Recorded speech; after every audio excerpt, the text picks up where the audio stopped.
Hello दोस्तों, नमस्कार। स्वागत है आपका अंशु स्टूडी चैनल में। और आज मैं आपको बताने जा रहा हूँ प्रशांत महासागर की धाराएं। तो पहले हम पढ़ चुके हैं अटलांटिक महासागर की जलधाराएं। और अटलांटिक महासागर की जलधाराओं में हमने देखा जो प्रमुख जो ठंडी और गर्म जलधाराएं हैं उसके बारे में हमने जानकारी प्राप्त की। और आज हम बहुत अच्छे से इस जो कॉन्सेप्ट है इसको समझने वाले हैं। आप बने रहिए मेरे चैनल पर और सब्सक्राइब कीजिए, अपने दोस्तों को जो है इनवाइट कीजिए ताकि वो भी इसका बेनिफिट ले ले सके। चलिए शुरू करते हैं। प्रशांत महासागर की धाराएं, गर्म धाराएं और ठंडी धाराएं। मैंने दो भागों में बांट रखी है, गर्म धाराएं और ठंडी धाराएं। गर्म धाराएं कौन कौन सी देखते हैं? उत्तरी विषुवतीय रेखीय धारा, दक्षिण विषुवतीय रेखीय धारा, प्रति विषुवतीय रेखीय धारा, क्यूरोशिवो धारा, एलुसियन धारा, अलास्का धारा, सुशिमा धारा, पूर्वी ऑस्ट्रेलियाई धारा। वहीं ठंडी धारा देखिए, क्यूराइल धारा है, आयोशिवा धारा भी किसके कहते हैं इसको, कैलिफोर्निया धारा, पेरू या हम्बोल्ट धारा। ध्यान रखना जो है प्रशांत महासागर में तीन ठंडी धाराएं हैं। क्यूराइल धारा जिसको हम कहते हैं, पहला नाम इसका क्यूराइल धारा है। दूसरा कौन सा है जिसको हम क्यूराइल धारा को आयोशिवा धारा भी कहते हैं, कैलिफोर्निया की धारा है। और पेरू की हम्बोल्ट की धारा इसको कहते हैं। ये हमने देखी गर्म जलधाराएं थी।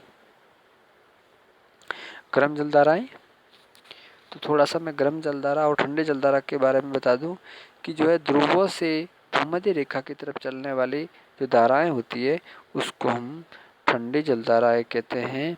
और भूमध्य रेखा से ध्रुवों की ओर जाने जाती है उसको हम गर्म जलधारा कहते हैं। यानी भूमध्य रेखा से ध्रुवों की ओर जाने वाली जो जलधारा है उसको तो हम गर्म कहेंगे, और ध्रुवों से आने वाली जो है उसको हम ठंडी कहते हैं। चलो इन जो है प्रशांत महासागरीय धाराओं के बारे में हमने देखा, तो इन धाराओं के मुख्य तथ्य क्या क्या है देखते हैं।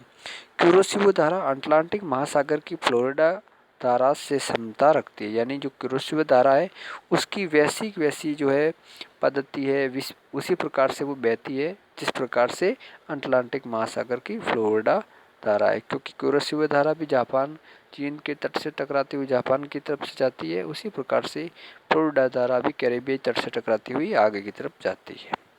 अब बात करते हैं प्रति क्यूरोशिवो धारा हवाई द्वीप एवं अमेरिका के तट के पास चक्र बनाती है। तो इम्पोर्टेंट है, नेट के एग्जाम में अधिकतर ऐसे ही आते हैं। क्या है? प्रति क्यूरोशिवो जो धारा है हवाई द्वीप व अमेरिका के तट के पास चक्र बनाती है। अल नीनो को विपरीत धारा भी कहते हैं। ये ध्यान रखना, विपरीत धारा किसे कहते हैं? परीक्षा में पूछा जा सकता है। क्या पूछा जाएगा? प्रशांत महासागर की विपरीत धारा किसको कहते हैं? ऑप्शन में इस प्रकार से अल नीनो होगा, ला नीनो होगा, अगुलहास होगा और कुछ भी दिया जा सकता है। आप कन्फ्यूजन मत होना, विपरीत धारा के नाम से आता है तो अल नीनो को हम विपरीत धारा कहते हैं।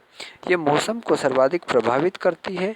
अल नीनो को यह शिशु भी कहते हैं, जबकि ला नीनो को एल नीनो की छोटी बहन कहते हैं। यानी कि मैं ये सीधे के शब्दों में ये कह दूं कि जो एल नीनो है उसको छोटा शिशु कहते हैं या ईशा शिशु कहते हैं, और ला नीनो जो है उसको हम अल नीनो की छोटी बहन कहते हैं। यानी ला नीनो को अल नीनो की छोटी बहन कहते हैं। अल नीनो पूर्वी प्रशांत महासागर में तापमान को बढ़ा देती है। यानी अल नीनो जब पूर्वी प्रशांत महासागर को तापमान बढ़ा देती है तो ला नीनो के प्रबल होने से पेरू तट पर अधिक वर्षा होती है। यानी अल नीनो जब प्रभावित होती है, तापमान जब तापमान बढ़ जाता है पूर्वी प्रशांत महासागर में एल नीनो के कारण, तो एल नीनो जब वाष्पीकरण लेकर जो है पूर्वी तट पर जो है प्रशांत महासागर के पूर्वी भाग या फिर मैं कह दूं दक्षिण अमेरिका के पश्चिमी तट में जो है अच्छी बारिश करती है। यानी आटाकामा मरुस्थल जिसको कहते हैं वहाँ अच्छी बारिश करती है। और बारिश की वजह से मैं आपको बता दूं दोस्तों, वहाँ पर हरे भरे हो जाते हैं वहाँ पर तट, और अतिवृष्टि से सागरीय जीव मर जाते हैं। लेकिन अतिवृष्टि होती है तो सागरीय जीव भी मर जाते हैं उसमें। ठंडी जलधारा प्लैंकटन सागरीय जीवों का भोजन का उत्पादन करती है। ये प्लैंकटन क्या है? तो प्लैंकटन प्रवाल का भोजन है, यानी सागरीय जीवों का भोजन है। यानी सागरीय जीवों के जितने भी भोजन होते हैं तो उसमें प्लैंकटन भी एक भोजन है। अब बात करते हैं कि जो है अल नीनो, जब तापमान बढ़ जाता है पूर्वी प्रशांत महासागर में तो वाष्पीकरण के कारण दक्षिण अमेरिका पर बरसात होती है। तो वहाँ पर कपास, केला और नारियल की खेती अधिक होती है। अब देखते हैं, जब एल नीनो प्रबल होता है तो पूर्वी प्रशांत महासागर में पूर्वी उष्ण कटिबंधीय भागों में जलवृष्टि से औसत से 4 गुना वृद्धि होती है, जबकि पश्चिमी प्रशांत महासागर में सूखा पड़ता है। यानी जब एल नीनो सक्रिय होगा तो पूर्वी प्रशांत महासागर पर बारिश होगी या फिर पेरू तट पर भी बारिश होगी, लेकिन जो है पश्चिमी प्रशांत महासागर में सूखा पड़ जाता है, जिससे भारत, इंडोनेशिया, बांग्लादेश सूखे की चपेट में आ जाते हैं। 1997-98 में इंडोनेशिया में आग इसी कारण लगी थी। यानी 1997-98 में जब आग लगी थी तो इसी कारण से ये लगी थी। अब बात करते हैं ला नीनो। ला नीनो सागरीय जलधारा है। ये तब उत्पन्न होती है जब पूर्वी प्रशांत महासागर में अल नीनो का प्रभाव समाप्त हो जाता है। यानी ला नीनो एक जलधारा है और ये कब उत्पन्न होती है? तो जब ला नीनो का जो पूर्वी प्रशांत महासागर में ला नीनो उत्पन्न होती है, जब वो उत्पन्न होकर खत्म हो जाती है तब इसका जन्म होता है ला नीनो का। और पूर्वी प्रशांत महासागर में एल नीनो का प्रभाव समाप्त हो जाता है। पश्चिमी प्रशांत महासागर में तापमान में वृद्धि से वाष्पीकरण में वृद्धि हो जाती है। यानी जब एल नीनो समाप्त होता है जैसे ही, तो पश्चिमी प्रशांत महासागर में क्या होगा? जब तापमान वृद्धि हो जाएगा। इसलिए बढ़ जाएगा, मैं आपको बता दूं दोस्तों, क्योंकि एल नीनो जब तापमान गर्म करके वाष्पीकरण लेकर पेरू के तट पर वर्षा करेगी तो वहाँ पर आर्द्रता बढ़ जाएगी, और आर्द्रता बढ़ जाएगी तो तापमान कम पड़ जाएगा। जबकि पश्चिमी प्रशांत महासागर में क्या होगा? तापमान बढ़ जाएगा। तापमान बढ़ जाएगा तो वाष्पीकरण में वृद्धि होगी, और भारत में ये बारिश करेगा। क्या करेगा फिर? भारत में ग्रीष्मकालीन मानसून अधिक सक्रिय होगा और जिससे अधिक वर्षा होगी। 1998 में ला नीनो से भारत, चीन, बांग्लादेश में भी बाढ़ आ गई थी। तो ये हमने पढ़ा था। इसको हम मैप में देख लेते हैं ताकि अच्छे से समझ में आ जाएगा।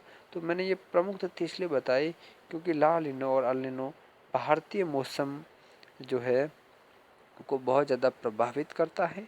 चलिए, इसके साथ में आपका ये कॉन्सेप्ट क्लियर हो गया, और आप चाहे तो स्क्रीनशॉट ले सकते हैं इसका, क्योंकि ये आपकी बहुत ही उपयोगी है और आने वाले समय में आपको बहुत ज़्यादा काम देने वाली है। चाहे फर्स्ट ग्रेड हो, सेकंड ग्रेड हो, धाराओं से प्रश्न हमेशा पूछे ही जाते हैं। बहुत ही इम्पोर्टेंट है क्योंकि ये मौसम को निर्धारित प्रभावित करती है। चलिए अब इसको मैप में देख लेते हैं। सबसे पहले आप देखिए, ठंडी जलधाराओं को देख लेते हैं। ठंडी जलधाराओं देख, सबसे पहले आप ध्रुवों की तरफ नज़र डालें तो जो है बेरिंग सागर की तरफ के, बेरिंग सागर ये वाला भाग है, ये वाला, और आप देख रहे हैं बेरिंग सागर।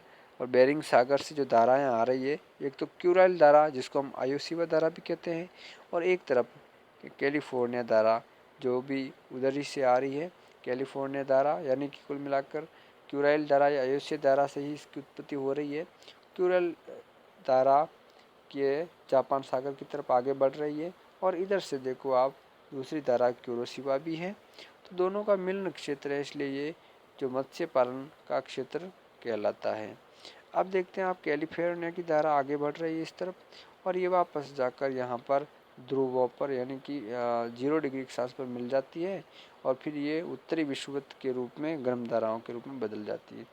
दक्षिण की तरफ आप दक्षिण अमेरिका की तरफ से देखेंगे तो पेरू की जो धारा है वो दक्षिण अमेरिका से चल रही है, और ऊपर की तरफ आगे भूमध्य रेखा या 0 डिग्री रेखा के पास से बढ़ती हुई दक्षिण विषुवतीय रेखा की तरफ बढ़ती हुई फिर वापस ये पूर्वी जो है ऑस्ट्रेलिया से टकरा कर ये पूर्वी ऑस्ट्रेलिया धारा के नाम से जानी जाती है।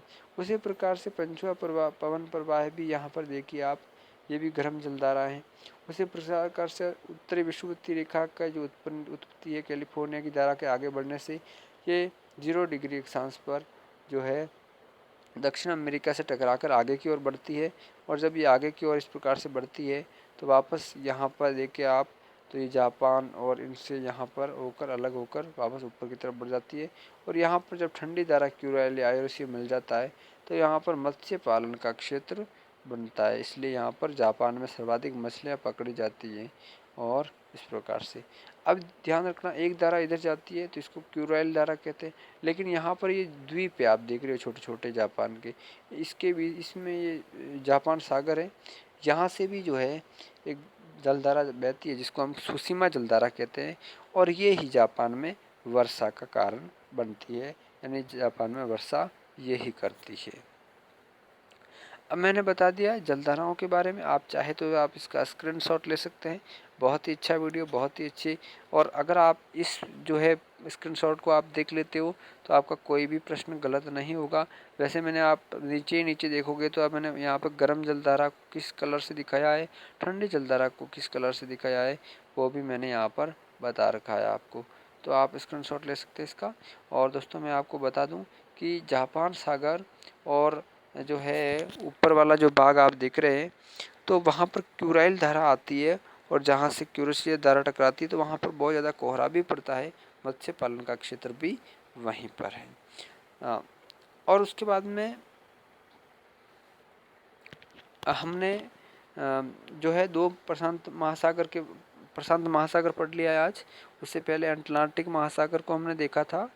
तो चलिए थोड़ा सा हम एक और नज़र डाल लेते हैं। ला नीनो क्षेत्र आप देख रहे हो, ध्यान रखना एल नीनो की जो घटना होती है हमेशा पूर्वी प्रशांत महासागर की तरफ होती है, जबकि ला नीनो जो होता है वो हमेशा पश्चिमी जो है प्रशांत महासागर में होता है।